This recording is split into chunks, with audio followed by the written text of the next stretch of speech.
हाँ, तो वही स्वागत है आपका हमारे नए पॉडकास्ट में। और आज का पॉडकास्ट काफ़ी ज़्यादा इंटरेस्टिंग होने वाला है क्योंकि आज हमारे साथ है ऋतु, जिनकी जर्नी काफ़ी ज़्यादा इंटरेस्टिंग रही है। एक प्लेबैक सिंगर ये बनी है, भोपाल से लेके बॉम्बे पहुंची हैं, कैसे पहुंची हैं, क्या क्या इन्होंने स्ट्रगल करा है, इसके बारे में, इसके पीछे भी बहुत बड़ी स्टोरी है इनकी कि कैसे इन्होंने अपना पॉलिटिकल करियर छोड़ा और सीधा प्लेबैक सिंगिंग में आ गई और अपना स्ट्रगल स्पिट्सविला आया, फिर आगे की चीज़ें, फिर बड़े बड़े आर्टिस्ट से इन्होंने कोलैब करा, हनी सिंह, और अभी नए नए इनके कोलैबोरेशंस आ रहे हैं बड़े। तो स्वागत है आपका Ritu. Thank you so much guys. पहली बात तो मैं आप लोगों को बहुत पसंद करती हूँ। मुझे जब गिरीक ने बोला कि रिट्स start doing podcasts, I said तो फिर बेस्ट से स्टार्ट करते हैं। मैंने बोला, कहते नहीं यार बेस्ट तो सब होते हैं, हाँ वो लोग बेस्ट है, but I need you to start talking. मैंने बोला गिरीक नहीं, बेस्ट फर्स्ट पॉडकास्ट होगा तो बेस्ट चैनल पे होना चाहिए और वहीं से स्टार्ट होना चाहिए। सो हियर आई एम, ये आई मेड इट। आपकी जर्नी वैसे बहुत ही ज़्यादा अप्स एंड डाउन्स रहे हैं। जैसे पीयूष ने बताया कि पॉलिटिकल करियर छोड़ के आप मुंबई आई, डांस बार में आपने काम किया। बड़ी चीज़ है इतना बड़ा वो छोड़ के आना, बहुत मुश्किल रहा है, बट मुझे लगता है कि जैसे कि पूरी दुनिया जानती है, ये जितने लोग एटलीस्ट मुझे जानते हैं, दे नो कि भोलेनाथ की क्या इम्पोर्टेंस है मेरी लाइफ में। एंड ऐसा ही कहेंगे कि जो लोग उनके भक्त होते हैं ना, उनकी लाइफ कभी आसान हो ही नहीं सकती, क्योंकि he is the most difficult god to follow. और मुझे लगता है कि ये जो आजकल दुनिया में जो जेनजीज में भोले भोले करके लोग नशे करते हैं, अजीब उल्टे सीधे रैप्स लिखते हैं, उल्टे सीधे गाने लिख देते हैं, हिंदुज़म को गलत तरीके से प्रमोट करते हैं, आई एम वेरी अगेंस्ट इट। क्योंकि मुझे लगता है कि उनसे ज़्यादा सिंपल गॉड कोई भी नहीं है। वो तो बहुत भोले हैं, वो उनको आप प्यार से कुछ मतलब ऐसे पानी पिला दोगे शिवलिंग पे खुश हो जाते हैं। तो वो बहुत सिंपल लाइफ सिखाते हैं और बहुत स्ट्रगल भी है। उनके भक्तों की लाइफ में तो स्ट्रगल मिलेगा और डिफ़िकल्ट स्ट्रगल मिलेगा, क्योंकि इस जो लोग इतने स्पिरिचुअल इनफ है, जो समझते हैं कि what spirituality is, what religion is, what God is, उनको ये पता है कि हो सकता है ये इस जन्म में हमको थोड़ी लाइफ डिफ़िकल्ट रहे, क्योंकि हमने उनको फॉलो किया है। टेस्ट्स होते हैं, बड़े बड़े टेस्ट्स होते हैं, बहुत पेशेंस टेस्ट किया जाता है आपका, बहुत अप्स एंड डाउन्स। मतलब ऐसा लगता है कि ये मेरी मंजिल है, मैं यहाँ पहुँची गई, ओ शिट नीचे गिर गई। और फिर वो जो हार्ट ब्रेक है, उसमें जो फेथ चेक होता है कि ऊपर वाले में हमको कितना ट्रस्ट है, कितना फेथ है और कितना विश्वास है कि नहीं शायद 2 दिन बाद, 10 दिन बाद, 1 साल बाद, बट ये चीज़ मैं डिज़र्व करती हूँ, वो देगा। तो सबसे पहले हम स्टार्ट मैं ऐसे ही करूँगी कि with me the life has been very much struggle. मुझे कुछ भी बिल्कुल आसानी से नहीं मिला। और मतलब बॉम्बे जब मैं आई ही थी तो इट वाज सो डिफ़िकल्ट। मुझे याद है कि मुझे नहीं पता कैसे हो गया ये, but I am very happy to tell everyone कि वो दिन मैंने काट लिए, क्योंकि मैं अब सोचती हूँ कि वो दिन वापस आ जाए अगर, मुझे नहीं लगता I could have survived. Correct. आपका वो फेस जानना चाहता हूँ मैं। जैसे आपने बताया कि आपने डांस बार में भी काम किया है, तो पहले थोड़ा बताइए इस बारे में कि वो जर्नी कैसी थी। क्या ये वैसे लीगल भी है इंडिया में? हमें तो कुछ आइडिया नहीं है। और डांस बार में जब आपने काम किया तो वहाँ कैसे कैसे लोग आते हैं, कुछ किस्से तो वहाँ के क्या बताइए। था कि यार पैसे नहीं थे बॉम्बे में जब आए थे ना, मेरे पास गिन के होंगे 2200-2300 रुपये। एंड क्योंकि घर से झगड़ के आई थी, पॉलिटिक्स छोड़ के आ गई थी, मम्मी पापा का दिल दुखा के आई थी, सबको पता था अच्छा सेट करियर छोड़ के आ रही है, तो किसी ने बात ही नहीं की मुझसे 3-4 महीने तक। नोबडी टॉक टू मी, मेरी बहनों के अलावा। सिबलिंग्स तो क्यूट होते हैं, तो किसी ने बात नहीं की। समझ ही नहीं आ रहा था कि ऐसा मतलब कैसे इतनी रिस्पेक्टफुल जगह से, जहाँ पे हम लाल बत्ती वाली गाड़ी में घूम रहे हैं, हमारे पास पावर्स है, हम पुलिस लेके भाग रहे हैं, क्योंकि I was the president of this NGO called मातृभूमि सेवा संगठन। और स्टूडेंट पॉलिटिक्स भी किया है मैंने, NSUI में भी, मतलब आई वॉज एंटरिंग, तभी भाग गई थी मैं घर से।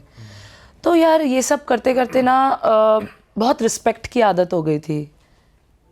हमको लगता था कि we deserve respect, and as a women also like we deserve respect. तो जब मैं बॉम्बे आई तो कुछ समझ नहीं आ रहा था कि क्या जॉब करना चाहिए, कहाँ जाना चाहिए। तो मेरी एक फ्रेंड बनी नई नई, और उसने मुझे बोला, सुन तू सुंदर है, टैलेंटेड है, डांसर है और तू गाती भी है, तो तुझे ना मैं एक जगह लेके चलती हूँ, तेरी इनकम बहुत अच्छी होगी। मैंने बोला ठीक है, करना क्या है, परफॉर्म करना है। अब परफॉर्मेंस फॉर एन आर्टिस्ट, हमको तो ये लगेगा ना परफॉर्म करना है भाई, गाना गाना होगा, और क्या होगा, परफॉर्मेंस तो हमारे लिए यही है। तो बोलती है कि तू तेरे स्टाइल में अच्छे से रेडी होके आना, मैं तेरे को शाम को एक इवेंट पे ले जाऊंगी। उसने बताया नहीं, उसने कि कुछ नहीं डांस बताया, बार ही उसने है कुछ या नहीं बताया, क्योंकि उसको पता था मैं मना कर दूंगी, भाग जाऊंगी। तो वो मुझे, बट शी एक्चुअली वांटेड कि यार मेरा स्ट्रगल कम हो। वो अच्छी लड़की थी, मेरा स्ट्रगल कम हो, मैं थोड़ा स्टार्ट करूँ अपनी जर्नी बॉम्बे में ढंग से।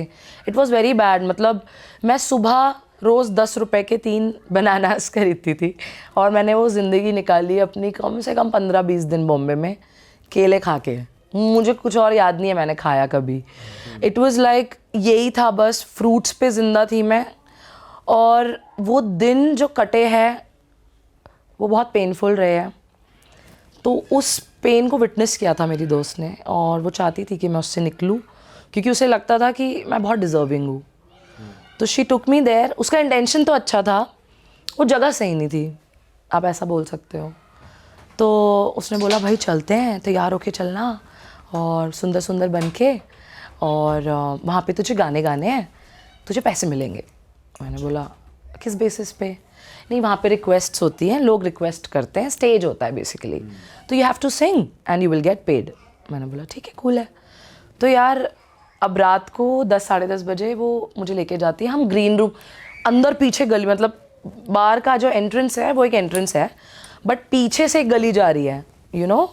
तो वो मुझे पीछे से लेके गई और सीधे हम ग्रीन रूम में घुस गए डांस बार के, जहाँ पे बड़ी अजीब अजीब लड़कियाँ बैठी हुई है। कैसी अजीब, क्या कर रही है? अजीब एज इन जिनसे मैं रिलेट नहीं कर पाती। मैं किसी को अच्छा बुरा नहीं बोल सकती, राइट? जिनसे मैं रिलेट नहीं कर सकती, वो थोड़ी गाली गलौच, अश्लीलता।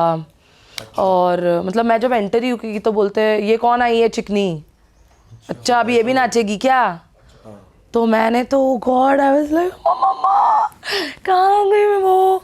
तो मैं बहुत शॉक थी, आई वाज नर्वस ऑल्सो। मुझे तो रोना आ गया था एक्चुअली, मुझे लगा ओह शिट मैं कहाँ गई। तो बोलते हैं अरे बैठ कर चिल कर दारू वारू पी, सब सही रहेगा, नहीं है ना तू? And I was like oh my God ये क्या है। फिर मुझे उसने बोला कि उस लड़की ने, वो खुद डांसर थी यहाँ पे, उस सबसे छुपा के रखा था उसने, किसी को नहीं पता था वो क्या काम करती है। देन शी टोल्ड मी कि देख हम यहाँ काम करते हैं, तू यहाँ बहुत पैसे बना सकती है और तू डिसाइड कर। तो बोलते हैं कि आज रात तू परफॉर्म कर, हम तेरे को अपने स्पेशल जो हमारे जो स्पेशल कस्टमर्स आते हैं, बड़े टेबल्स जो होते हैं, बड़े टेबल्स एज इन बड़े लोग जो बड़ा पैसा लेके बैठते हैं बड़े टेबल्स पे। कितना बड़ा पैसा लेके बैठते हैं? वो कोई लिमिट नहीं है उसकी। 31 दिसंबर in dance bars, new years 50 lakh, 1 crore, 1.5 crore भी उड़े हैं अच्छा, by one person on one girl. ये एक क्रेज़ है, डांस बार का एक अलग ही क्रेज़ है। वहाँ पे लोग बर्बाद क्यों होते हैं? क्योंकि आप गए हैं कभी, आप लोग? कभी नहीं गया, पता ही नहीं। नॉलेज के लिए, जैसे लोग जब शूट करना होता है तो जाते हैं, go and have a look as male your guys, right? आप उस नज़र से जाके देखो कि चल क्या रहा है, आपको सब समझ आएगा। मतलब वहाँ लोग से आई होती हैं लड़कियां वहाँ पर? Different parts of the world. India से तो ज़्यादातर होती है, बाहर से भी आती है गर्ल्स। इनफैक्ट मैंने दुबई में सबसे ज़्यादा लड़कियां पाकिस्तानी देखी है डांस बार में काम करते दुबई के हुए। डांस मुजरा बार्स तो बहुत ही ज़्यादा फेमस है। हाँ। तो टू बी ऑनेस्ट जब मतलब मैंने स्टार्ट ही किया था ये, तो क्योंकि बहुत ख़राब था यार, मतलब मेरे लिए तो कुछ एक्सपीरियंस हुआ, कुछ बताओ कि किसी ने हरास किया हो या बहुत फिर ही ख़राब। मेरे लिए ऐसा था कि every night I use to pray to god कि मैं ये डिज़र्व नहीं करती हूँ। मेरे आंसू ही निकलते थे, मतलब ऐसे ही था कि बस नहीं जाना, अच्छा, कुछ करवाओ कि मैं ना जाऊँ यहाँ पे। तो बट कोई आप पे वो नहीं था, जैसे कहते हैं लड़कियां फंस जाती हैं या नहीं, ऐसा कुछ forcefully नहीं। आना पड़ रहा है? वैसा कुछ नहीं, बट चॉइस नहीं थी, क्योंकि मैंने आपको बोला ना मुंबई शहर इज़ वेरी डिफ़िकल्ट। वहाँ पे अगर आपको बड़े सपने देखने हैं और पूरे करने हैं तो गलत तरीके अपनाने में शायद 10 सेकेंड भी नहीं लगते. It's easy, very easy for a girl like me. It's very easy. But वो जो मेरी इमेज लोगों ने बनाई कि अरे ये बोल्ड है, ये तो वो, मुझे पता है यार, अगर ऐसे काम मिल रहे होते ना इंडस्ट्री में, ऐसे जैसे लोग सोचते हैं, तो मुझे 10 साल स्ट्रगल नहीं करना पड़ता हनी सिंह के गाने के लिए या बी प्रैक के गाने के लिए या एक फिल्म में गाने के लिए. वो मैंने अपनी मेहनत से कमाया है.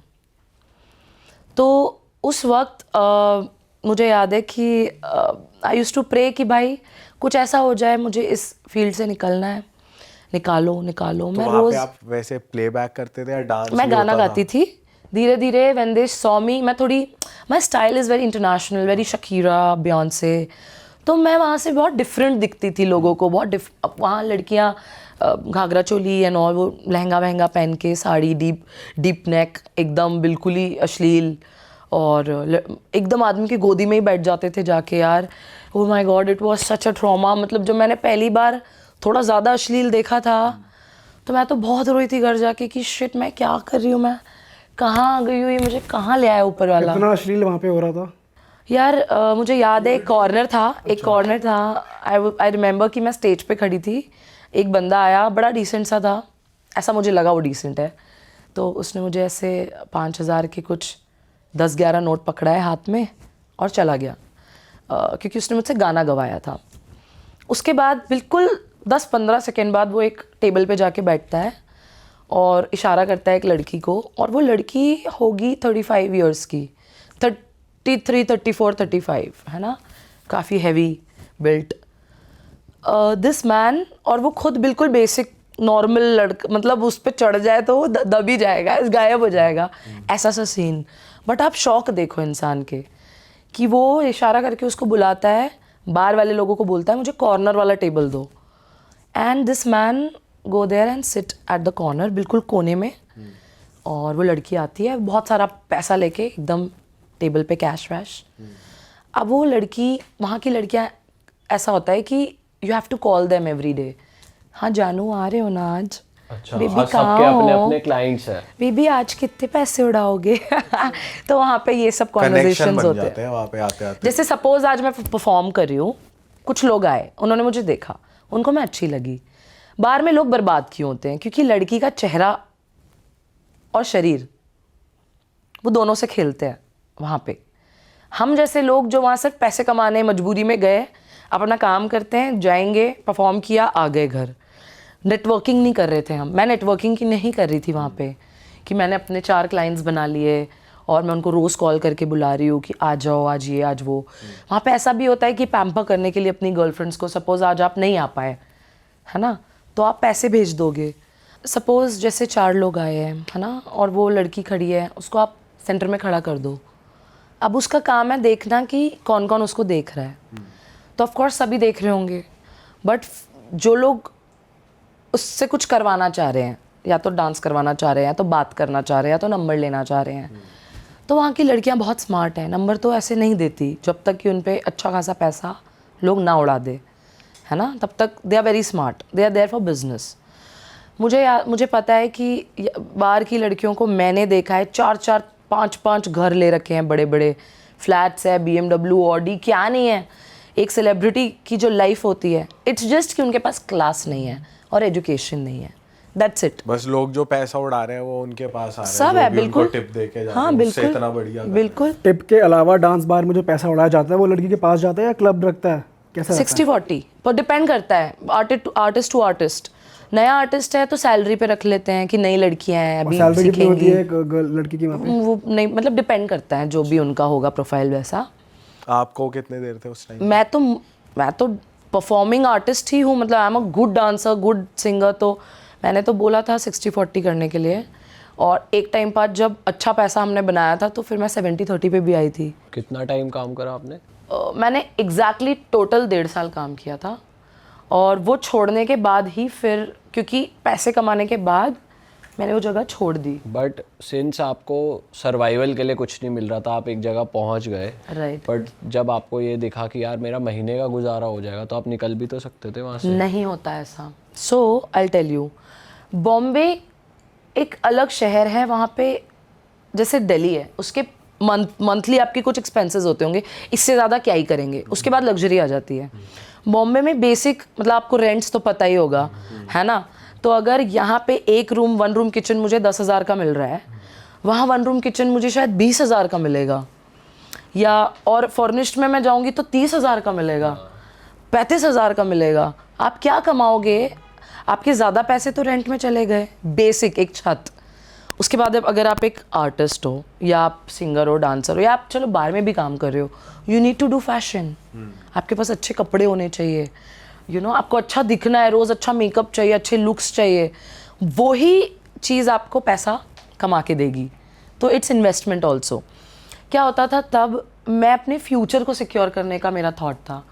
मतलब मेरा वो कभी भी नहीं था कि मैं अब यहाँ आ गई हूँ, कंफर्टेबल ज़िंदगी मिल गई है, वरना मैं कभी स्प्लिट्सविला नहीं करती।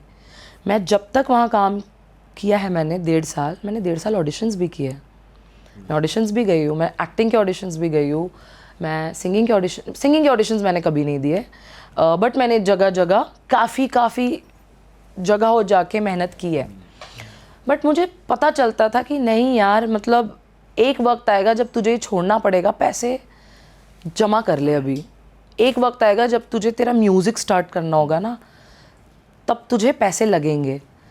वो मेरा दिमाग था मेरे लिए कि एक बार कर और निकल जाए इस जगह पर से। ये नहीं है आपके माइंड में, जैसे कैफेज में हम देखते हैं कि कुछ लोग कर रहे होते हैं सिंगिंग, यार आप समझो ना, I was too talented for that. बहुत टैलेंट था।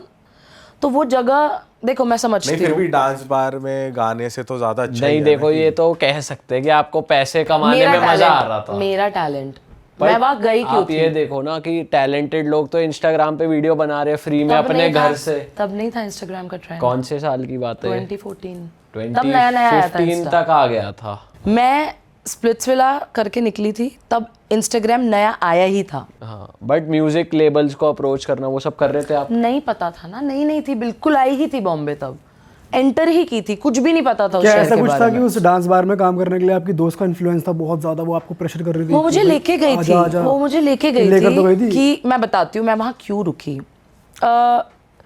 मुझे पता था, देखिए मैं बहुत स्मार्ट हूँ, मुझे पता है मुझे किस जगह कितने टाइम रहना है, अगर वो एक गलत जगह भी है।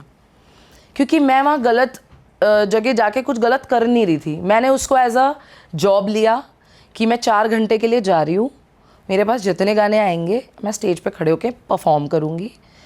4 लोग अगर मुझे बुला रहे हैं तो मैं सिर्फ 2 के पास जाऊँगी डांस करने के लिए, वो भी if they are paying me good, वरना मैं अपनी जगह से नहीं हिलूँगी। ऑफेंड हो रहे हो जाओ, नहीं देखना है मत देखो। बट मुझे पता था कि मुझे आगे अपने ऊपर इन्वेस्ट करना है म्यूज़िक में, उसके लिए पैसे बहुत सारे रास्ते थे गलत। मतलब बॉम्बे तो ऑफ़र करता है हर रात हर दिन आपको एक अपॉर्चुनिटी मिलती है अपने आप को बर्बाद करने की। यू फॉरगेट योरसेल्फ और बन जाओ जो आपको बनना है, कमाओ पैसे। मेरे लिए वो जगह सिर्फ मेरे टैलेंट का घर था। मेरे साथ वहाँ पे डिसरिस्पेक्ट हुआ, मैं रोई। एक बार हुआ था कि ओके आई टेल यू, एक बार हुआ था कि मैं ऐसे क्यूट सी फ्रॉक पहन के गई थी and I was dancing Shakira, कुछ तो हिप्स डोंट लाई। तो अब वहाँ के लिए ये थोड़ा ज़्यादा क्लासी हो गया है ना। तो वो वहाँ पे कुछ देसी लोग बैठे हुए थे, तो उन्होंने बोला अरे क्या नाच रही है, इसको साड़ी वाड़ी पहनाओ, इसको भेजो अंदर। अभी मेरे लिए आप सोचो कि कहाँ मैं प्रेसिडेंट, कहाँ मैं पुलिस इधर उधर रेप केस लड़ रही हूँ, लड़कियों को इंसाफ दिला रहे हैं हम, एनजीओ में केसेस जा रहे हैं, और वहाँ से सीधा यहाँ और ऑब्जेक्टिफाई कर रहे हैं आप। मतलब आप एक लड़की नहीं हो, मतलब यू आर अ फ्लैश, आपको घूर के देखा जाएगा, आपके बारे में कुछ भी बोला में तो जाएगा। यही हो, मतलब ये तो आपको मालूम होगा ना, आप तो इसके लिए प्रिपेयर्ड हो गए कि यार कि जहाँ पर मैं हूँ यहाँ पे यही होने तब वाला है। प्रिपेयर नहीं थे, टाइम लगता है प्रिपेयर होने में। वी आर नहीं गर्ल्स। बट जैसे आप फ्रॉक पहन के गए हो तो इसका मतलब ये है ना कि आपका वो भी मन मैं है वो नॉर्मल करने थी का। नहीं, मैं मेरे नॉर्मल कपड़ों में गई थी। वहाँ के कपड़े अलग होते हैं, वहाँ के कपड़े थोड़े ज़्यादा रिवीलिंग होते हैं, थोड़े डीप नेवल, डीप नेक, ये वो। पर मुझे पता नहीं क्यों कन्विंस नहीं हो पा रहा मैं कि आप 1.5 साल क्यों रुके वहाँ। इसलिए या तो रुके। पेइंग इतनी अच्छी थी, आप पैसा इतना मोटा कमाया छाप ना, रहे थे, कमाया। तो पैसे की आपको आदत लग गई। मतलब सिर्फ पैसा ही एक मोटिवेशन थी। आदत तो नहीं बोलूँगी मैं अपने फ्यूचर को सिक्योर करने के लिए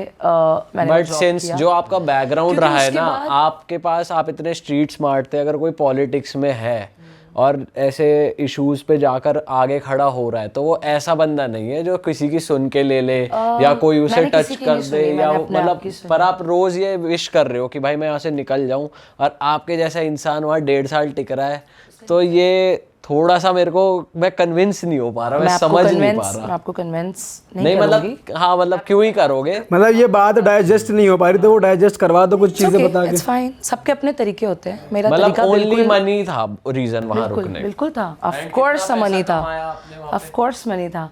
उस पैसे से जब मैंने ऑडिशंस दिए और मुझे स्प्लिट्सविला मिला, मैंने उस सीज़न की शॉपिंग की अपने पैसों से।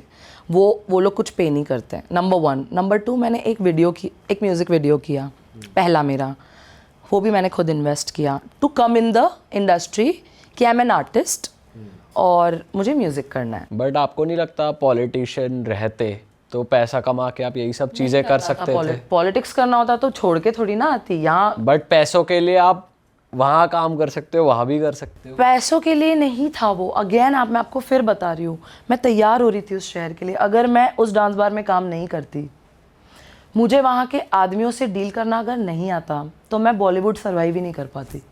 मैंने बॉलीवुड में ऐसे म्यूज़िक डायरेक्टर्स देखे हैं, मतलब अच्छा बात कैसे होती है, एक सिंगर आई है ना, या तो वो फेमस है, या तो वो रिकमेंडेशन से आई है, या तो वो बिल्कुल न्यू कमर है।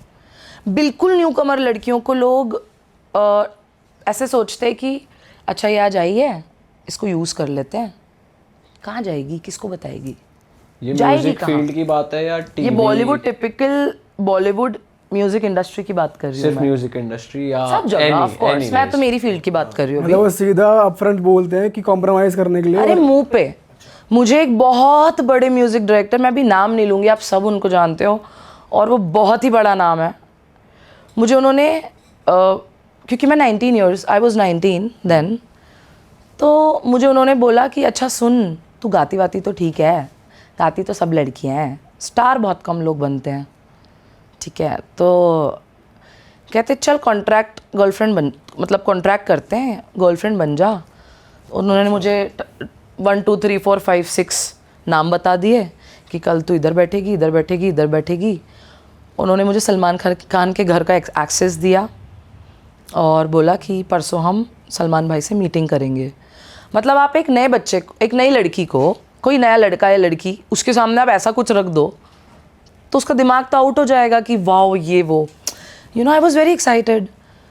दूसरी बात जब उन्होंने कही कि चलो लेकिन तुमको मेरे साथ कॉन्ट्रैक्ट में रहना पड़ेगा और तुम मेरी गर्लफ्रेंड रहोगी, मैं तुम्हें पूरे बॉलीवुड में घुमाऊंगा एज अ गर्लफ्रेंड, तो तुमको मेरे साथ हर जगह रहना है और तुमको मेरे फ्रेंड्स को एंटरटेन करना है।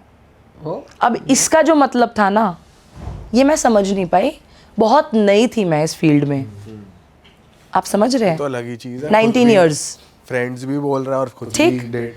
उन्होंने बोला you have to take care of my friends. हमारा एक ग्रुप है अपना, मैं आप क्या बताऊँ मैं आपको नाम, मतलब आप लोग शॉक हो जाओगे। वो ऐसे फिल्म प्रोड्यूसर्स है जो आज के टाइम पे बॉलीवुड में सबसे बड़ी मूवीज़ बना रहे हैं और मुझे ऐसा लगता है कि 99% लड़कियां जो उनकी फिल्म में काम करती है वो बेचारे सब भुगत के ही आए हैं। मुझे नहीं लगता कि, बहुत ही कम, सिर्फ मे बी शायद जो मेन लीड हीरोइंस होती होंगी शायद वो बची हुई है, बट मुझे तो ऐसे कुछ कुछ नाम पता है जहाँ पे you know, again coming back to bar, वो जो पैसे मैंने कमाए थे उसने मुझे 2 साल मेहनत से बचाया। उन 2 सालों में मैंने म्यूज़िक किया, स्प्लिट्सविला किया, दूसरे रियलिटी शोज़ की तैयारी की, क्योंकि मेरे जेब में पैसा था। अगर नहीं होता तो मैं मेरी फील्ड में हाथ पैर नहीं मार पाती। वो मेरा डिसीजन था। स्प्लिट्सविला के लिए क्या सेलेक्ट हुए थे आप? ऑडिशंस नॉर्मल, मैंने आपको बताया मैं ऑडिशंस देती थी। पर वो ऐसा आपने सुना है कि पैसा दे के भी एंट्री होती है? ऐसा कुछ नहीं होता। जो ज़्यादा पैसे देगा वो फाइनल तक जाएगा? देखिए, Scripted होने होता है को show? हो जाती है चीज़ें, ऐसे भी होती है, बहुत ही कम केसेस में होता नहीं है। जनरली ऐसा नहीं होता है, मुझे नहीं पता ऐसा, क्योंकि मैंने काफ़ी अच्छे लोगों को रिजेक्ट होते हुए भी देखा है। पर कौन जीतेगा ये तो हाँ, ये decide तो होता फिक्स, होगा। ये तो 100%। इसके पीछे बहुत पॉलिटिक्स चलती है, किसको आपको पता जिताना है है। मेरे सीजन में प्रियांक को जिताना, बसीर को तो जिताना था, प्रियांक को हीरो बनाना था उस सीजन का। वो रोडीज से आया था तो he did not do so well, but Splitsvilla पे जब आया तो वो हीरो बन के आया था, उसको एक एक कैमरा के एंगल्स पता थे, हम लोग तो रॉ थे, हमें कुछ नहीं पता था। और ऐसा क्यों था कि उसी को हीरो बनाना है? ऐसा क्यों था? इसके विकास पीछे reason? Gupta, he was the head of lost boy productions. काफ़ी पुरानी बात है, मतलब अब विकास तुम देख रहे हो तो सड़ना मत प्लीज़, पुरानी बात है।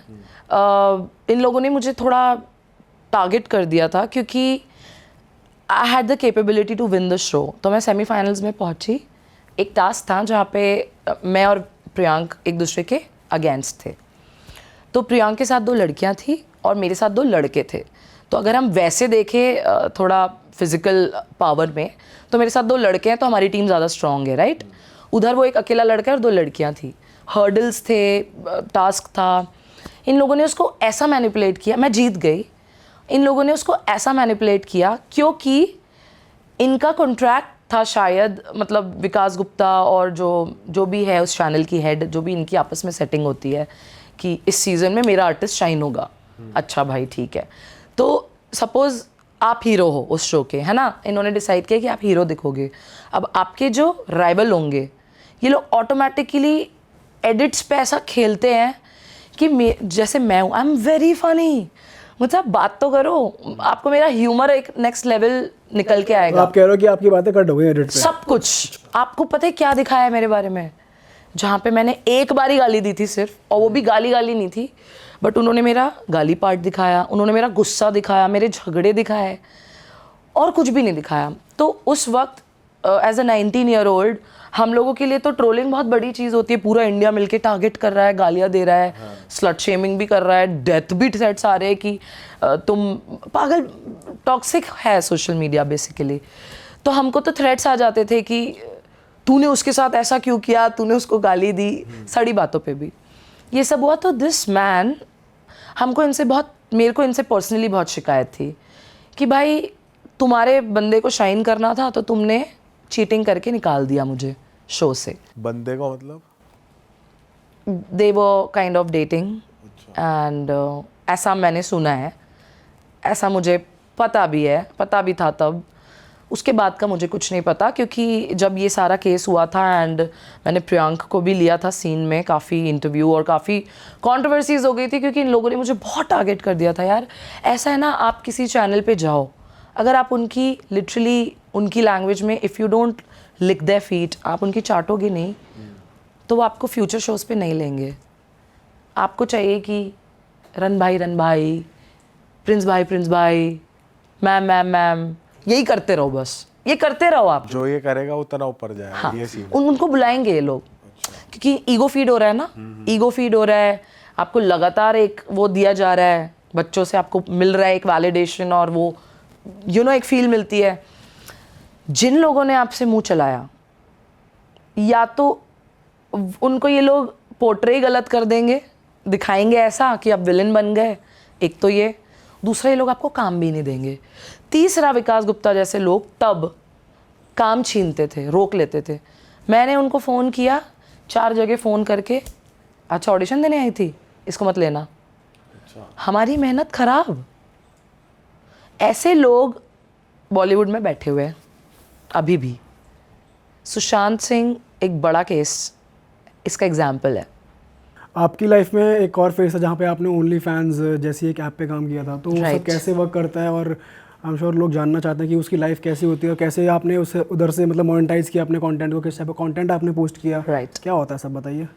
यार ओनली फैंस मैंने स्टार्ट किया था कोविड के time, and touchwood I was doing very very well in my life, क्योंकि स्प्लिट्सविला हो चुका था और इवेंट्स हो रहे थे। तो मुझे याद है मार्च में लगा था वो लॉकडाउन, मार्च 23 या समथिंग लाइक दैट। मेरा वो उस महीने का पूरा कैलेंडर मैं पोस्ट कर चुकी थी अपने इंस्टाग्राम पे, और उस महीने में मेरे 20 शोज़ थे टोटल, बॉम्बे में, बॉम्बे दिल्ली 20 शोज़ थे टोटल, मतलब मेरा कैलेंडर सेट था। तो I was doing very well touchwood. But मेरे साथ जो मेरे फ्लैटमेट्स थे, एक के पेरेंट्स नहीं थे, मम्मी पापा दोनों नहीं थे, वो अकेला लड़का था, भाई बहन नहीं थे, बिल्कुल अकेला।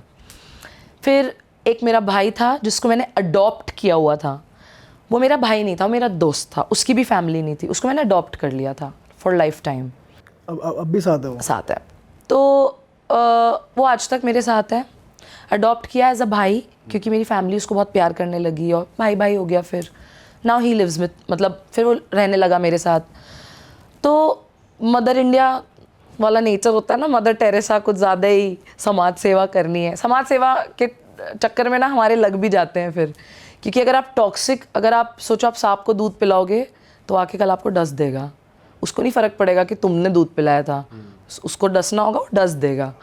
तो इट वाज लाइक दैट, मेरे साथ ऐसे ही हुआ है पूरी लाइफ टाइम, है ना। तो वो जो लोग थे, फिर मेरी 2 फ्रेंड्स आई, क्योंकि उनको बहुत एंग्जाइटी इश्यूज़ थे कि उनको लगा कि घर में कैद हो जाएंगे, क्या करें। तो हमने सोचा चलो ग्रुप में रहेंगे, पता नहीं कितने महीनों के लिए ग्रुप में रहेंगे, बढ़िया मज़ा आएगा। मैंने रियलाइज़ ही नहीं किया कि हम 5 लोग हो गए घर में। और ये तब हम सोच नहीं पाए कि अच्छा एक टाइम आएगा ना जब रेंट देना पड़ेगा घर पे, तो रेंट कैसे देंगे। Then I started talking to owners, उनको कन्विंस करने लगी।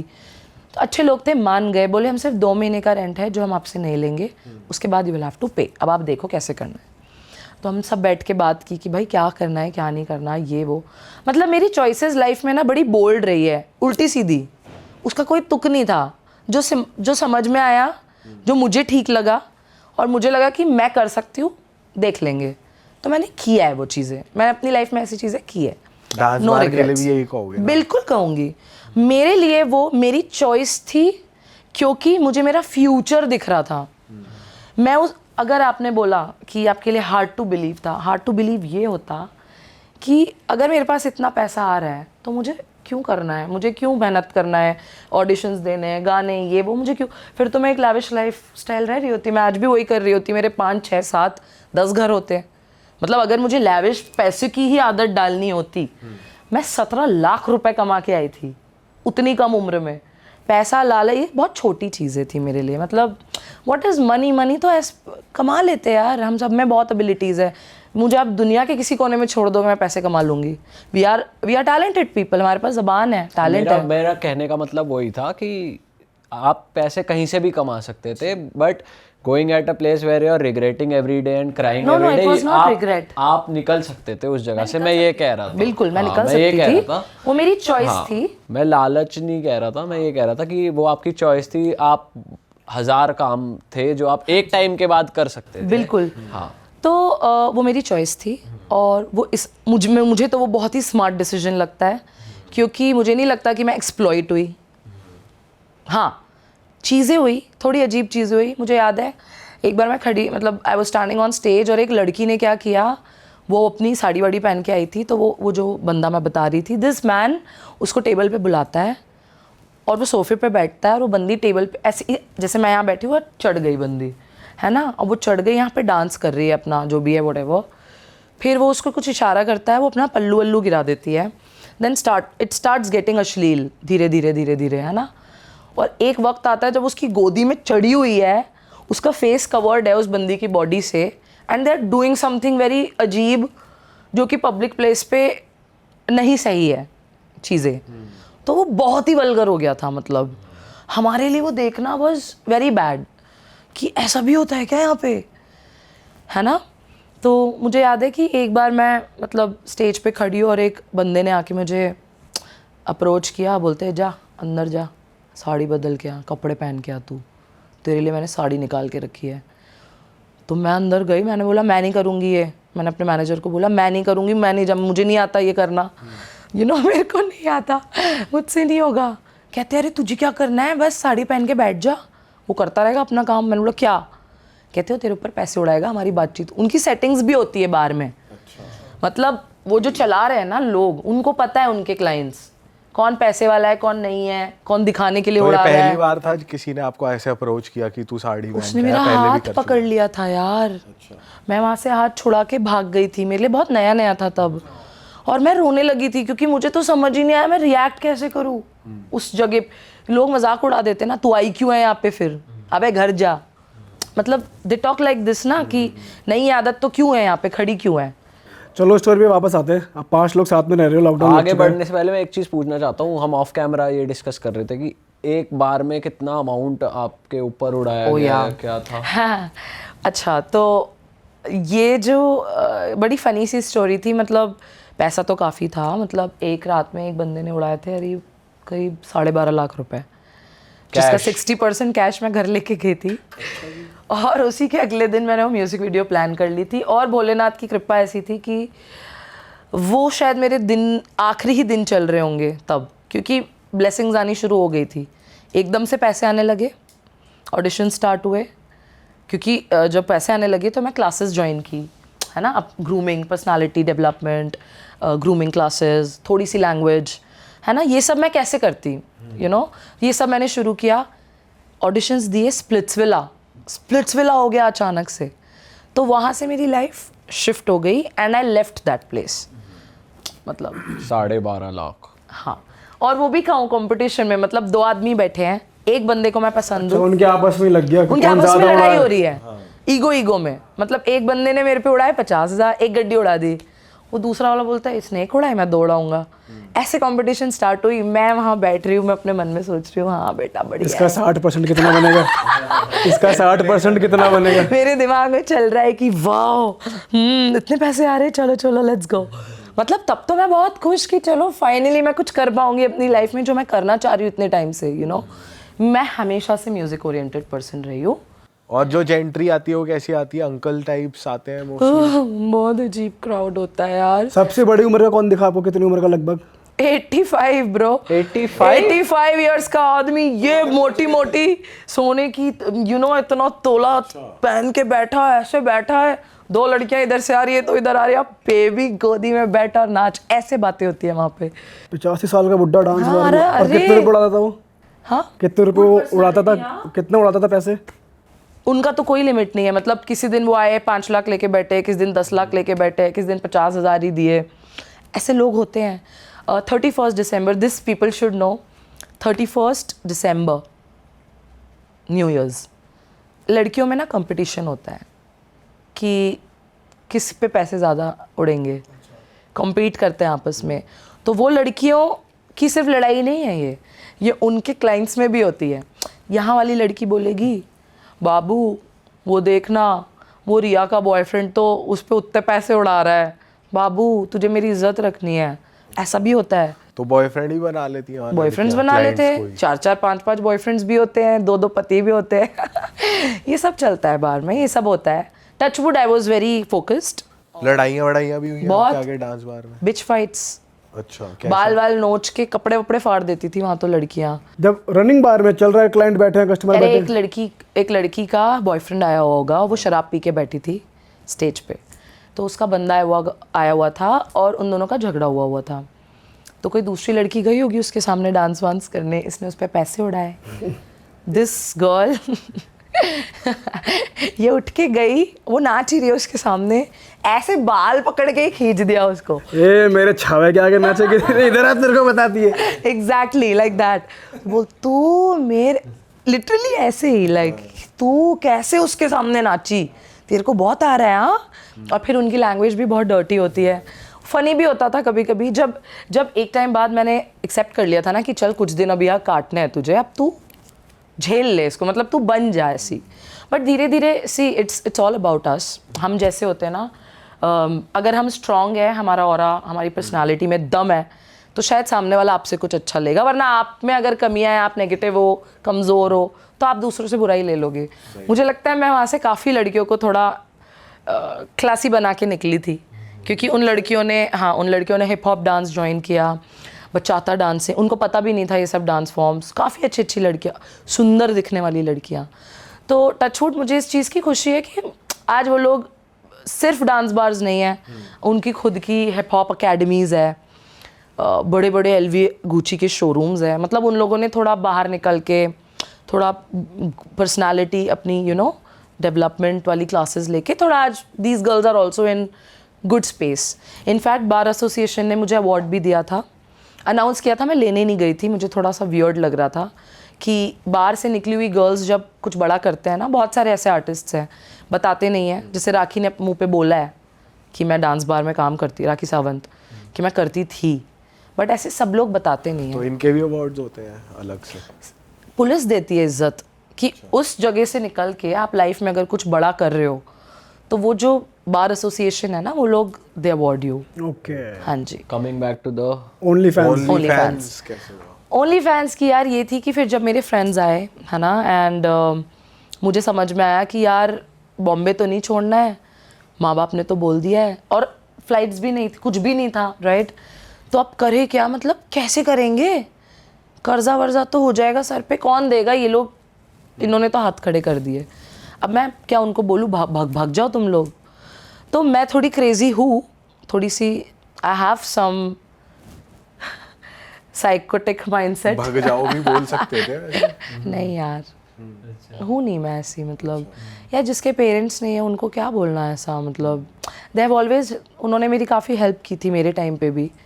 तो मुझे उस वक्त लगा, और तब ना बड़ा ट्रेंड में, अच्छा तब मुझे पता नहीं था इसका इम्पैक्ट क्या होता है ना, तब मुझे बिल्कुल आइडिया नहीं था कि क्या हो जाएगा इसके बाद। तो तब ये नया नया था ट्रेंड में। इसके सोशल मीडिया मैनेजर्स भी होते हैं, मुझे डिफरेंट प्लेटफॉर्म से कॉल्स आते थे कि मैम ये प्लेटफॉर्म है, ये प्लेटफॉर्म है, इस पे ऐसे आप मोनेटाइज कर सकते हो। मैं हमेशा मना कर देती थी, मुझे पता नहीं था इस बारे में, बट जब ज़रूरत पड़ी तब मैंने सोचा कि चलो एक्सप्लोर करते हैं। फिर मैंने स्टार्ट किया लोगों से बात करना। तो 1-2 प्लेटफॉर्म्स पे मुझे समझ आया, और वो लोग भी अच्छी टीम थी, उनकी PR टीम काफ़ी अच्छी थी। तो उन्होंने मुझे बोला कि मैम मैं आपका पर्सनल मैनेजर रहूँगा, वेबसाइट पे आपको एक पर्सनल मैनेजर दिया जाएगा, मतलब उस ऐप पे 24/7 वो आपको असिस्ट करेंगे, कोई भी चीज़ हो, कुछ भी, तो दे आर देयर। सारी जैसे ये जो क्या बोलते हैं हम, ऑफर्स, जैसे Sunday special, Saturday special, weekend, ऐसे उन लोगों का काम होता था ये सब स्ट्रैटेजाइज करके, इसको प्लान करके, है ना, ऑफर्स निकालना, जो भी है उनकी चीज़ें होती थी। तो ये सब वही लोग करते थे। आपका क्या काम मेरा काम होता था कंटेंट बनाना, बस। किस टाइप का कंटेंट ये था ये होता था बोल्ड कंटेंट। मैं बच गई थी वो जो राज कुंद्रा, हॉट शॉट्स, वो जो एक टाइम पे पूरा चला था ना, तो मैंने भी हॉट शॉट्स की एक सीरीज़ की थी। नई मतलब इट वाज थोड़ी सी बोल्ड, इट वाज नॉट अश्लील, हॉट बोल सकते हैं उसको। तो मैंने उनके साथ काम किया था, बट मेरा नाम इसलिए ही नहीं आया था क्योंकि मैं उनके साथ काम नहीं करती थी, मैंने सिर्फ एक प्रोजेक्ट ही किया था। तो हॉट शॉट्स ने ही मुझे इस प्लेटफॉर्म पे अप्रोच किया था, उनके प्लेटफॉर्म के लिए, कि आपको लाइव जाना होगा, बातें करो, डांस करो, गाने गाओ, जो भी व्हाटएवर। तो वैसे फिर लाइव स्ट्रीमिंग भी होती थी उस ऐप पे, है ना। तो ऐसे हम लोग पैसे कमाते थे। मेरे लिए तो ईजी था, आई एम अ गुड टॉकर। मतलब मैंने बचपन से काफ़ी वर्कशॉप्स किए हैं माइंड से रिलेटेड। आप लोगों के पॉडकास्ट पे जितने बहुत सारे ऐसे टॉपिक्स हैं जिस पे हम कभी अलग अलग टॉपिक पे बैठे, तो क्योंकि I am a psychologist by profession. Before coming to Bombay मेरा ये काम था, मैं केसेस लेती थी, किसी भी टाइप का केस हो सकता है वो, तो ये सब मैंने कर रखा था। तो स्पीकर बहुत अच्छी थी, तो इसीलिए मेरी लाइफ थोड़ी शॉर्ट हुई, क्योंकि टैलेंट था, पैसे आने लगे। बाहर में भी टैलेंट था, इसलिए ही पैसे आए। वहाँ लड़कियाँ खड़ी भी रहती है, जो सैलरी पे आते हैं, उनका काम है किसी ने बुला लिया डांस कर दो, नहीं तो खड़े रहो, चाम अपना दिखाओ और उसके पैसे ले जाओ, जो मंथ की सैलरी होती है। जिसके पास जितना टैलेंट उतना पैसा। तो सेम इधर भी ऐसा ही था कि आपके कंटेंट पे डिपेंड होता है आप क्या कर रहे हो। तो एक टाइम ऐसा हो गया था कि मेरी संगत, शायद 1-2 लड़कियाँ आई मेरी लाइफ में जो सही नहीं थी मेरे लिए, और मैं उनके साथ रह के कुछ गलत ट्रैक पे ही जा रही थी। मतलब वो कुछ अलग टाइप का कंटेंट बनवाती थी या बोलती थी ऐसा कुछ?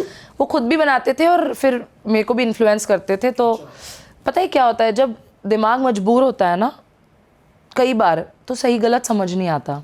मुझे आपकी स्टोरी में ना आपका कैरेक्टर ही नहीं समझ आ रहा आपकी स्टोरी में। एक तरफ आप, मैं तो बोल रही हूँ, मैं बाय चॉइस करती हूँ सब कुछ। हाँ, तो अब फिर आपकी वो बाय चॉइस वाली चीजें, ओनली फैंस बाय चॉइस। हाँ, बट आप ऐसे इन्फ्लुएंस होने वाले लगते नहीं हो ना, जिस हिसाब से। यार पहले इतनी मैच्योर नहीं थी जितना मैं आज साउंड कर रही हूँ। बट वो जो 2 लड़कियां आई, उनके इन्फ्लुएंस में आके आपने वैसी वीडियोस बनाई आपने वैसी? हाँ, मैंने उनके साथ वैसी वीडियोस बनाई। एक बंदे ने वायरल की थी, उसके बाद मैंने प्लेटफॉर्म बंद कर दिया था क्योंकि इट वेंट वायरल। और एक वीडियो जाने का मतलब है 100 वीडियोस जाना।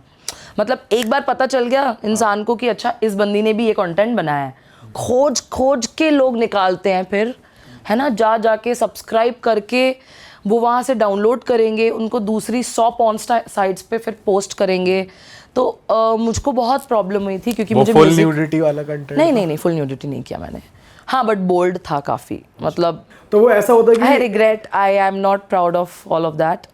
I should not have done that, ये मेरा रियलाइजेशन है. बट अगेन मुझे किसी पूरी दुनिया में किसी का डर नहीं था, मुझे सिर्फ मेरे पेरेंट्स का डर था कि जिस दिन उनको पता चलेगा. उन तक पहुंची बात. उन तक सोचो, मैंने वो तभी छोड़ दिया था, उन तक लास्ट ईयर पहुंची थी वो बात. और आप बिलीव करो, वो मेरे, it's so bad, I mean it's so bad to tell this, कि मेरे किसी अपने सगे खून के रिश्ते में से किसी ने मुझे सब्सक्राइब भी किया हुआ था, वो कंटेंट भी देखते थे, वो इन्जॉय भी करते थे, वो रियल ब्लड कजिन्स बोल सकते हैं उनको, मैं नाम नहीं लूँगी किसी का, कौन था क्या था वो भी नहीं. But it was so cheap to witness this. But at the first place आपका ऐसा कंटेंट बनाना ही ज़्यादा चीप है, अब ये आप मानते हो? बिल्कुल मानती हूँ, बिल्कुल मानती हूँ. मैंने गलतियाँ की है और मैं एक्सेप्ट करती हूँ. मैं उन गलतियों को लेकर बहुत प्राउड हूँ. I am very proud. I made those mistakes at the right age. अगर वो मिस्टेक्स मैं आज करने लगूँ तो मेरा फ्यूचर नहीं बनेगा जो मैं चाहती हूँ बनाना. अच्छा, ओनली फैंस पे ऐसे न्यूडिटी वाला कंटेंट डाल के क्या फैंस ऐसा बोलते हैं कि इतने इतने तुम ऐसा करो तो ज़्यादा पैसे देंगे, ऐसा करेंगे नहीं ज़्यादा पैसे नहीं, देंगे, ऐसा कुछ नहीं है. India is very backward in this scene. Only fans America में न्यूडिटी के लिए सिर्फ यूज़ नहीं होता. वहाँ पे लोग अपना टैलेंट, अपने मॉडलिंग, अपने टैटूज, अपनी बॉडी, अपना फिटनेस, अपने पैर, हाँ हाथ, पता नहीं क्या ये क्या. फेमस होता है ना कि ओनली फैंस पे किसी ने पैर की फोटो डाल डाले, कुछ 300 करोड़ बना लिए, कुछ यस यस यस, होता है ये यार. Travis Scott, I think Travis Scott था या कौन था, किसी ने एक दिन के लिए सिर्फ only fans profile, I think Travis Scott था, किसी ने एक दिन के लिए अपनी ओनली फैन प्रोफाइल बनाई थी कुछ घंटों के लिए और उसने इंस्टाग्राम पे डाल दिया. पता नहीं कितने मिलियन रुपीस उसने बनाए थे एक दिन में. कुछ कंटेंट भी नहीं डाला था, सिर्फ प्रोफाइल बना के उसको बता दिया. मतलब तो जिस ऐप पे आप थे उस पे कैसे मोनेटाइजेशन वर्क कर रही थी? उस पे ऐसे ही कर रही थी कि I use to just make content, और मेरी एक फीमेल मैनेजर थी जो उसको जो भी एडिट वेडिट करके उस पर वो जो भी वो लोग करते बनाते हैं वो सब करके वो ही लोग करते थे सब कुछ, है ना. पैसे जो आ रहे होते थे वो मेरे बैंक अकाउंट से लिंक्ड अप था और डायरेक्ट अकाउंट में ही आते थे. जैसे डिपेंड करता है, सेलिब्रिटी प्रोफाइल्स अलग होती है, नॉर्मल लोगों को लोग अलग तरीके से डील करते हैं. तो मेरे साथ ऐसा था कि जैसे मैंने देखा कि चलो अभी ₹1,00,000 हो गए हैं 4 दिन 5 दिन 3 दिन में, या जो भी है व्हाटएवर XYZ, तब मैं उनको बोल देती हाँ भाई ट्रांसफ़र करा दो. और ये कितनी वीडियोस से हो जाते थे 1 लाख? मतलब सॉरी, जब आप कंटेंट डालते थे तो 1 लाख कितनी वीडियोस में हो जाती थी कि एक वीडियो से ही इतना कमा लेते थे आप? नहीं, डिपेंड करता है, ऐसा कुछ नहीं इन चीज़ों, इस जैसे इन प्लेटफॉर्म्स पे कुछ नहीं होता ऐसा. आपकी एक वीडियो पे आप 5 लाख भी बना सकते हो और सेम वीडियो पे 5,000 भी बना सकते हो. डिपेंड करता है आपके सब्सक्राइबर्स पे. जैसे सपोज मेरा कोई सब्सक्राइबर है, मेरे 5 वीडियोस डले हुए हैं, एक है 20,000 का, एक है 500 रुपये का, जिसमें शायद मेरी सिर्फ फ़ोटो ही हो, है ना. अगर वो साइको है, अगर वो परवर्ट है, अगर उसको सभी कुछ देखना है ऑनलाइन तो मुजरा है एक ये? बार में, हाँ एग्जैक्टली, ऑनलाइन मुजरा एग्जैक्टली. तो आप एक ही बार में 5 खरीद लोगे, मेरी तो कमाई हो गई ना. मेरे पास तो एक साथ ही आ गए ना पैसे. तो वो वैसा है. और भी कोई इंडियन सेलिब्रिटीज आपने देखे कि ओनली फैंस पे थे? कौन नहीं है यार आज के बताओ टाइम कोई. पे. मुझे तो लगता है आई थिंक A-लिस्टर बॉलीवुड लड़कियां छोड़ के मुझे तो लगता है सारी मॉडल, सारी इन्फ्लुएंसर्स, सबके अपने पर्सनल ऐप्स हैं. मतलब आप पहले कभी थे या? बहुत सारे, मतलब मैं किस किस का नाम लूँ. मुझे लगता है MTV ही, स्प्लिट्सविला रोडीज की ही कितनी सारी लड़कियों ने अपने फैन पेजेस. एक लड़की आई थी लास्ट सीजन पे जो उसके साथ यही ऐसा ही कुछ केस हुआ था, फिर वो रोडीज पे गई थी. नाम नहीं लेते किसी का. समवन, ठीक है. उसने स्कारलेट रोज बहुत फेमस है. Scarlett Rose came on Splitsvilla. वो बहुत, क्योंकि वो भी थोड़ी she looks little afro touch है उनका, हॉट है काफ़ी, she looks very hot, Indian लगती नहीं है वो. तो उसने भी अपनी प्रोफाइल वैसी बनाई. आज उसने पता नहीं कितने घर वर खरीद लिए यार.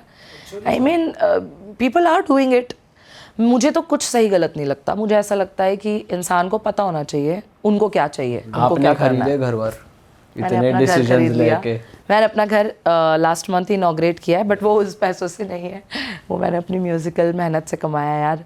वो उसको तो काफ़ी टाइम तो हो गया. म्यूजिकल ब्रेक कैसे आया आपकी लाइफ में? आपने हनी पाजी के साथ कोलैब किया, अभी बी प्राक मेरी स्टार्टिंग थी बी प्रैक से. प्रैकी ने मुझे लाइव परफॉर्म करते हुए बहुत ज़्यादा देखा था.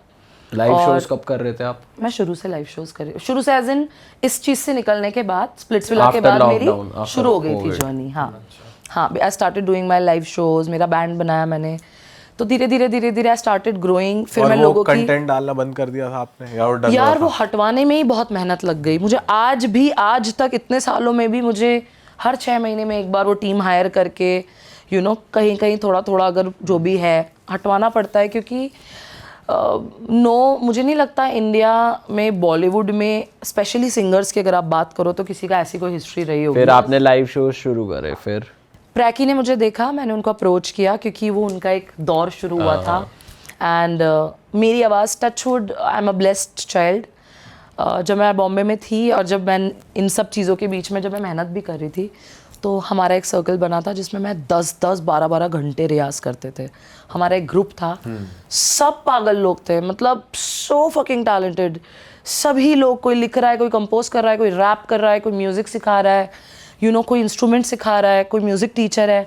तो हम लोग ने एक ऐसा सर्कल बनाया जो एक दूसरे को सिखाते थे, और ऐसे मेरी सिंगिंग इन्हांस हुई, शोज़ करने लगी। प्रैकी ने देखा, मैंने उनको अपनी प्रोफाइल भेजी।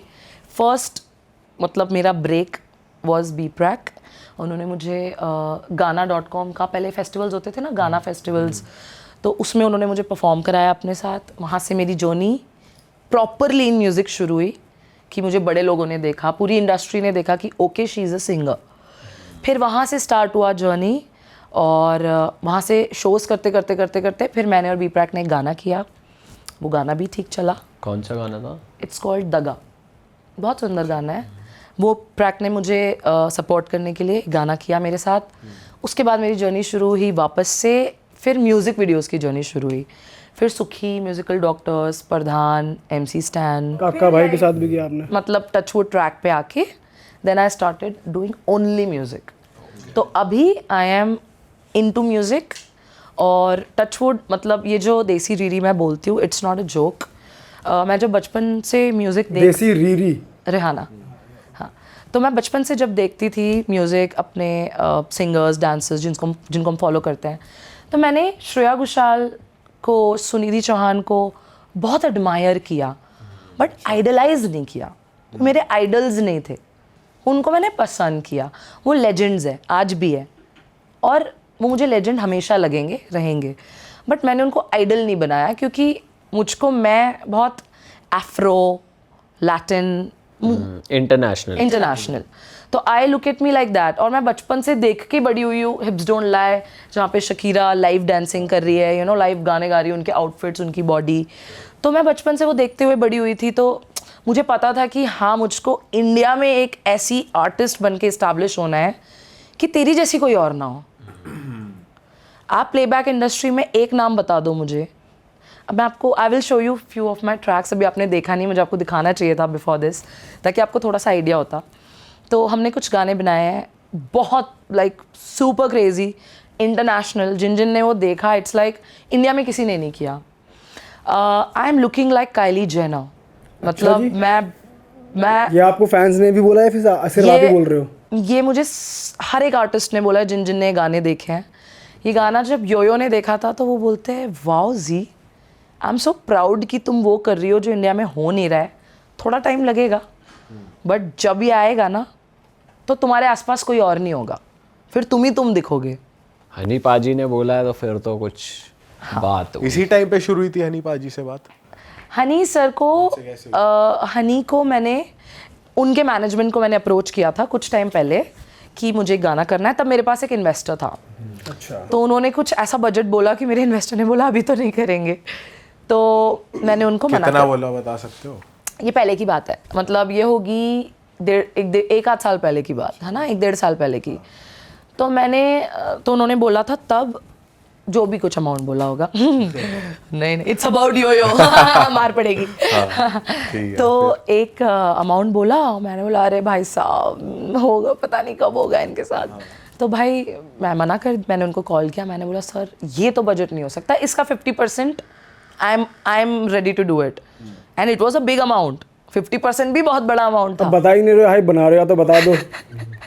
यो हनी सिंह, डर लग रहा है, ऐसा लग रहा है वो वहाँ से देख रहे हैं मुझे।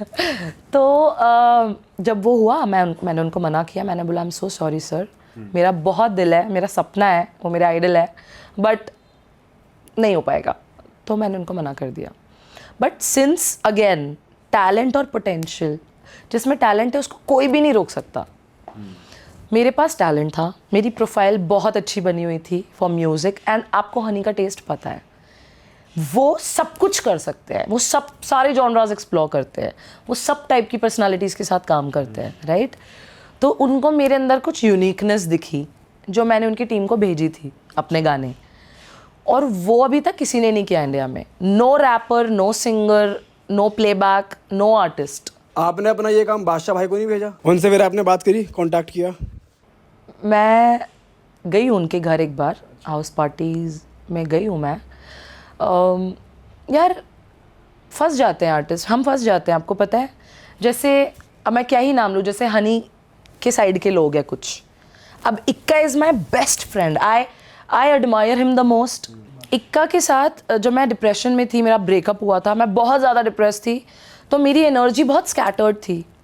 आई मेट हिम, और मुझे याद है उन्होंने एक ही चीज़ बोली कि जी जैसे मैं तुझे जानता हूँ ना, तो ये इन चीज़ों के लिए नहीं है, तुझे म्यूजिक करना चाहिए। एक का भाई इमेजिन हो रहा है यार, जी जैसे मैं तुझे जानता हूँ ना यार, तू इन चीजों के लिए है ही नहीं।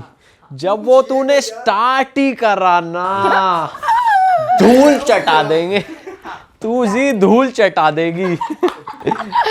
तो आई रिमेंबर कि उनका वो एक थॉट मुझे बहुत ज़्यादा मोटिवेट कर दिया, कि उन्होंने बोला कि ये जो तू अपनी एनर्जी रोने गाने में और इधर उधर निकाल रही है, सेम एनर्जी के साथ अगर तू अपने 2 महीने प्लान कर ले, क्योंकि तेरे पास कंटेंट भी है, टैलेंट भी है, लुक्स भी है, एंड यू लुक इंटरनेशनल। पता नहीं क्या रोका हुआ है तुझे, what is stopping you, I don't know. उनकी वो बात कि जी एक ईपी कर, मुझे तब ईपी का मतलब नहीं पता था, तो उस बंदे ने मुझे इंट्रोड्यूस किया उस चीज़ से, और उन्होंने मुझे थोड़ा सा पुश किया। मैं उनको क्रेडिट दूंगी हमेशा, क्योंकि अगर वो माइंडसेट मेरी उस वक्त ज़िंदगी में नहीं आता, तो मैं शायद से ये छोड़ छाड़ के अपना बढ़िया बिजनेस कर रही होती अभी, और बढ़िया पैसे कमा रही होती थोड़े अलग सेक्टर में, यू नो। तो उनको ये क्रेडिट है, उन्होंने मुझे बोला। फिर उसके बाद आई स्टार्टेड डूइंग म्यूज़िक, काफ़ी सारे म्यूज़िक वीडियोस किए, और अभी मेरे खुद के ही प्रोड्यूस्ड काफ़ी म्यूज़िक वीडियोस है जो अब आने वाले हैं। अच्छा, आपने कुछ लिखा है अपनी जर्नी पर, ओनली फैंस या किसी चीज़ से रिलेटेड? या बिल्कुल, तो ये बिल्कुल फ्रेश है, अभी कुछ 2-3 दिन पहले ही लिखा है, और it's all about my life. कि स्प्लिट्सविला पे थी, कलर पे, रेसिज्म पे बोल दिया कि ये काली है तो ये काला जादू करती है, और इमेजिन यार, काफ़ी टाइम तक मेरी उससे राइवलरी चली है, अभी थोड़ा ठंडा किया है हमने, but I don't give a fuck about that. Anyways, तो ये जो गाना है इट्स अबाउट माई लाइफ। इसमें रेसिज्म, ब्लैक मैजिक, विच, कि तुम चुड़ैल हो, तुम लोगों को हिप्नोटाइज करके पता नहीं क्या क्या ही बातें करते हैं। मुझे हंसी आती है ऐसी बातों पे यार मेरे बॉडी पे सबसे ज़्यादा टैटूज भगवान के हैं, ठीक है। मतलब मुझे ऐसा लगता है, हर इंसान को अपना पर्सनालिटी पता होती है। मुझे ऐसा लगता है कि I am a beautiful gorgeous soul and a very beautiful human being, a fantastic friend to have, क्योंकि हम जब दोस्ती करते हैं तो वो लाइफ टाइम चलती है। मुझे नहीं लगता कि आजकल के बच्चे जो दोस्तियां निभाते हैं ना, तूने कुछ बोला क्या, अच्छा तूने ऐसा बोला, भाई ब्लॉक ही कर दिया, बातचीत नहीं हुई, जनरेशन होगी ना, यू नो। हम रियल लोग हैं, मतलब real struggle, real hustle, real character, real morals, ethics, संस्कार जो होते हैं, जो ओल्ड स्कूल बोलते हैं हम, मुझे लगता है वी नो, आई नो। तो यार बहुत डिफ़िकल्टीज हुई है, तो उस चक्कर में ओनली फैंस, बार, पॉलिटिक्स, ये सब, ये जो, तो ये सब को मिला के आपने कुछ लिखा है? कुछ लिखा है, हो जाए। लास्ट वर्स सुनाती हूँ मैं आपको, प्रॉपर सब बिल्कुल वैसा नहीं, कोई चुरा लेगा। मैंने कुछ लिखा था, this was about only fans. Only god to witness my time of need, I fought hard for my women, 5 mouths to feed. No AC, my fan had no speed, but only fans gave me all the power to succeed. And my pockets grew, enough was made. but also threatened to death, and I was slut shamed. Words with flame burned me to the fame. The same boys who subscribed me spat on my name. मतलब जिन लोगों ने मुझे subscribe किया था वो आज मेरे नाम पे थूक रहे हैं. तो थोड़ा डीप इंटेंस लिखा है. Feminists and fake friends put me in M, मतलब मेरा नाम बर्बाद, मुझे बर्बाद करने के लिए. Feminists and fake friends put me in M, but Karma as a beach, that beach gonna claim. I am going to claim, मतलब I am that beach, you know. We came in this world naked, that's the naked truth. So who the fuck has the right to judge the naked you? You know, तो ये थोड़ा ऐसा कुछ intense लिखा है हाँ आपने जी. और काफी बोल्ड लिखा है. यस, आपको ये भी सुनना चाहिए actually. This is very very good. देसी Riri, bitches better fear me, but they never get reply from me. I'm not Siri. 10 years of grinding to be me. Who I am today, that's Queen Z. Alone in the concrete jungle, I rumbled, struggled to make ends meet. I stayed humble. Dance bars where the vultures meet. My flesh booked seats. मतलब मेरा flash था वो सारी seats भरता था, इतना crowd आता था. That was my flesh. So dance bar where the vultures meet. My flesh booked seats so I could sing my numbers. Survive my hunger, just fruits on my plate. जो मैंने आपको बताया कि खाना नहीं था. Survive my hunger, just fruits on my plate. Appetite for success couldn't fade. In this life I learn I don't ever make mistakes. Reality went TV with nothing to fake. Became a villain in front of my nation. Splitsvilla couldn't deal with this bitch. Tried to paint me a witch. Racism could not ever stop my elevation. I had never burned a bridge. I just earned my rich. From broken wishes to open stitches, I earned my stripes and I wrote this wish list. Life full of glam and glitches, and then this world locked down, so I did business. OnlyFans. ओह, तो ये nice. काफी intense है.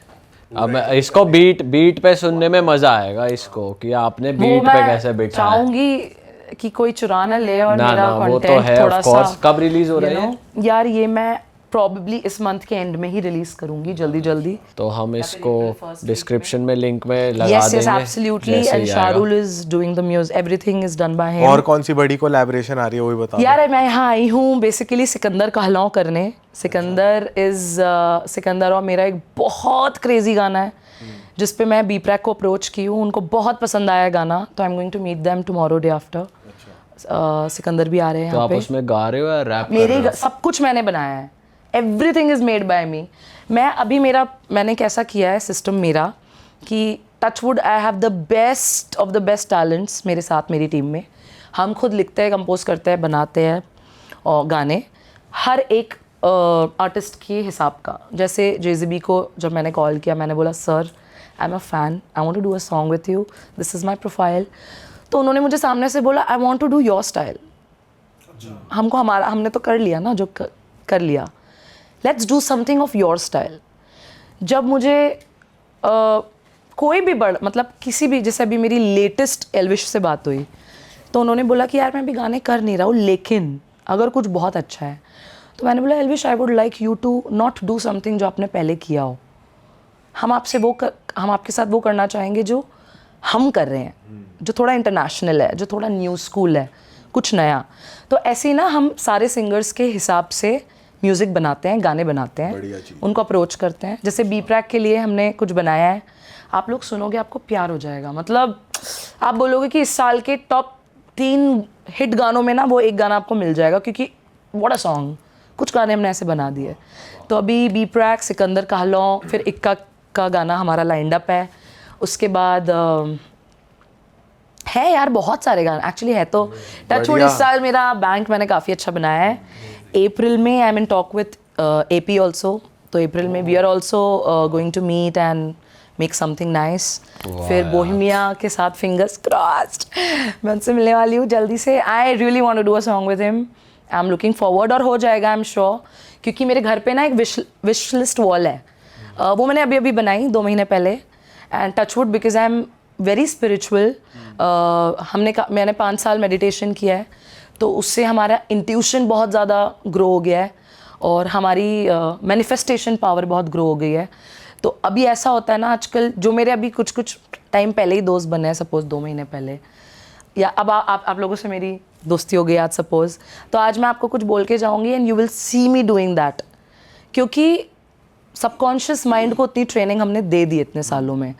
हाँ, आपका subconscious mind इस universe आपकी एक frequency energies की, राइट, और आप यूनिवर्स के ही एक, बिल्कुल समझ गया। वो हो गई थी मैं, आप यूनिवर्स के एक एंटिटी हो, हम भी एक पार्ट है यूनिवर्स का, तो हमारी वो अलाइनमेंट हो जाती है, एनर्जीज मैच होती है, जिसको आता है ये करना वो बिलियनर बन जाते हैं, Adani's, Ambanis, Tatas, Amitabh Bachchan. I think it's all manifestation. और 2 महीने पहले मैंने ये वॉल बनाई थी, मैं काशी से आई थी अपना केदारनाथ काशी कंप्लीट करके, एंड मैंने सोचा कि चलो अपने 10 वाइल्ड ड्रीम्स इस दीवार पे लगा दो। तो फर्स्ट मैंने लगाया हनी सिंह, वो हो गया, इक्का हो गया, सिकंदर हो गया। सेकंड रो के भी 4 नामों में से मैंने 2 क्रैक कर लिए।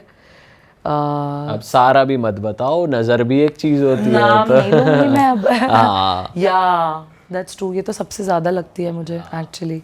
तो या I mean this is how I am doing now, and ये मेरी अब फ्यूचर की लाइफ जो आने वाली है, बढ़िया कंटेंट मिलने वाला है, मतलब बहुत आपके सारा। audience को बट सबसे मजा आ अच्छी गया। चीज़ ये है कि इंटरनेशनल आप लोग बहुत प्राउड होगे, क्योंकि मैंने अपने इतने टाइम के स्ट्रगल में फाइनली ऐसी चीज़ें कर ली कि अब इंटरनेशनली आई कैन से कि इंडिया में एक रिहाना है, और जब वो गाने आएंगे, आप लोग गाने, अब मैं आपको जाने से पहले एक गाना दिखाऊंगी, है ना, तो आपको लगेगा कि यस, मतलब हाँ, वो बोल रही थी, हवा में नहीं बोल रही थी, she has that kind of content and I worked on it.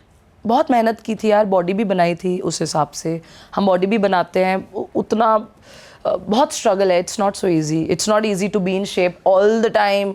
I am a foodie, खाना पसंद होता है हमको, यू नो, पराठे। एंड वी होप आपका स्ट्रगल ऑडियंस को बिल्कुल दिखेगा और बहुत जल्दी दिखेगा।